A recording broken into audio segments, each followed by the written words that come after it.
For centuries, there have been whispers. Stories about a single mysterious text. We're not talking about a huge library, but one small green tablet that's said to hold the secrets of the entire universe. A kind of cosmic blueprint, just carved into a few cryptic lines. I mean, really think about that for a second. What's if a complete philosophy, a guide to transforming yourself, and a map of all reality was all right there on one single object? Well, that is the legendary promise of the Emerald Tablet, a text that has absolutely captivated alchemists, philosophers, and even scientific geniuses for well over 1,000 years. Okay, let's get into it. And when I say geniuses, I am not kidding. Sir Isaac Newton, yeah, the father of modern physics, the guy who figured out gravity, was obsessed with this tablet. For a mind that was consumed with finding the universal laws of motion, this tablet promised something even bigger: the universal laws of existence itself. So this wasn't some fringe curiosity, you know? The greatest minds of their time believed this thing held profound truth. And that very first line in Newton's own translation just comes right out and says it. This is absolutely certainly true. So, to really unpack this ancient code, here's what we're going to do. We'll start with the secret of the tablet itself and follow its wild journey through time. Then we'll decode its most famous line, see how it became a literal blueprint for alchemists, and finally, we'll explore why it's still seen as this enduring cosmic code. All right, let's start with the tablet's journey. Because before it was ever a historical document that you could trace, its story was pure legend. It honestly sounds more like a myth being discovered than a piece of history being written. So the story goes that a sage named Balinus went into this secret chamber hidden beneath a statue of Hermes. And there, sitting on a golden throne, was an old man. And in his hands, he held this emerald-colored tablet. Now, whether you take that as literal history or a powerful metaphor, it paints this incredible picture of knowledge being passed down from some deep, ancient source. Okay, so now let's ground that amazing legend in some actual history. The first time we can really verify the tablet's existence is in an Arabic book from around the year 800. Then, by the 12th century, it gets translated into Latin, and it just explodes across medieval Europe, becoming this foundational text for alchemy.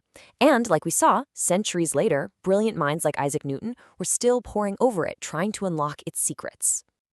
So what was it about this short text that captivated people for 1,000 years? What did it actually say? Well, it all really boils down to one single, incredibly powerful idea that is the key to the entire thing. What's so wild is the consistency here. I mean, look at the 12th century Latin translation, and then check out Newton's version from 500 years later. The time gap is huge, the language is different, but the core message is identical. This isn't just some poetic little phrase, it's the master key to the tablet's entire philosophy. This is what's known as the principle of correspondence.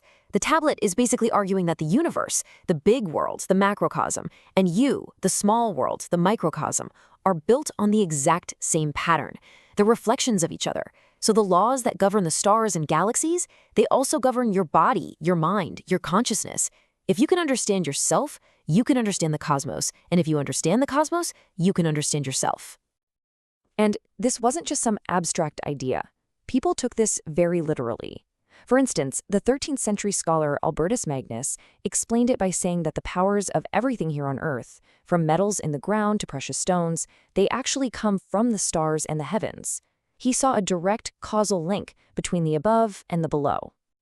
But here's the thing. For alchemists, this wasn't just a cool philosophy to ponder. No way. This was a practical, hands-on instruction manual. It was a blueprint for transformation, for changing both matter and, more importantly, the self. The tablet lays out this really dynamic, three-stage process. First up, separation. This is where you purify a substance by separating its refined essence, the subtle, from its rough physical form, the gross. You can think of it as isolating the soul of a thing. Second, ascension. This purified essence rises up like a vapor going to the heavens, where it gets charged up with cosmic power. And finally, step 3 is reunification. This supercharged essence comes back down and rejoins its purified body, creating something totally new and perfected, infused with the power of both heaven and earth. This, right here, was the recipe for the philosopher's stone. So, what are the core ingredients for all this? Well, the tablet calls them the sun and the moon, its father and mother. Now, alchemists saw this symbolically. The sun represented the active, fiery, spiritual principle, often linked to gold or sulfur. The moon was the passive, receptive, material principle, tied to silver or quicksilver. The entire alchemical mission, what they called the Great Work, was all about perfectly balancing and uniting these two opposite forces to create a new, perfected whole. And it's this powerful blend of deep philosophy and practical instruction that explains why the tablet's influence has lasted for so long. It's also the key to understanding the pretty incredible name of its legendary author. So, the tablet's author is supposedly Hermes Trismegistus, which literally means thrice greatest.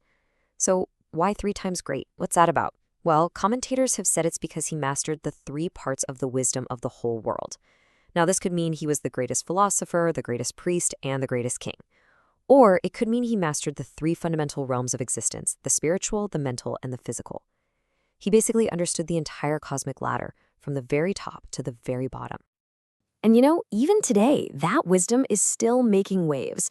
While classical alchemy is a thing of the past, the tablet's core ideas are very much alive. In fact, the systematic, experimental way that alchemists worked, their whole focus on purifying and transforming stuff, that actually laid some of the foundational groundwork for modern chemistry. Its principles still pop up in philosophy when we explore the nature of reality, in spiritual practices focused on self-transformation, and of course, in the history of science itself. Which brings us to our final thought here.